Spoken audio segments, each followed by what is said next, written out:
1863 সালের 12ই জানুয়ারি স্বামী বিবেকানন্দ জন্মগ্রহণ করেন।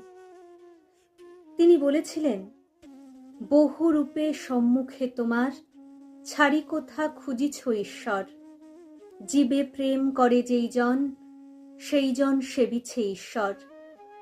তিনি আরো বলেছেন, নিজের উপর বিশ্বাস না এলে ঈশ্বরে বিশ্বাস আসে না। তিনি বলেছিলেন, ঘৃণার শক্তির চেয়ে প্রেমের শক্তি অনন্ত গুণে বেশি শক্তিমান। 1863 সালের 12ই জানুয়ারি স্বামী বিবেকানন্দ জন্মগ্রহণ করেন। তিনি বলেছিলেন, বহু রূপে সম্মুখে তোমার, ছাড়ি কোথা খুঁজিছ ঈশ্বর। জীবে প্রেম করে যেই জন, সেই জন সেবিছে ঈশ্বর। তিনি আরো বলেছেন, নিজের উপর বিশ্বাস না এলে ঈশ্বরে বিশ্বাস আসে না।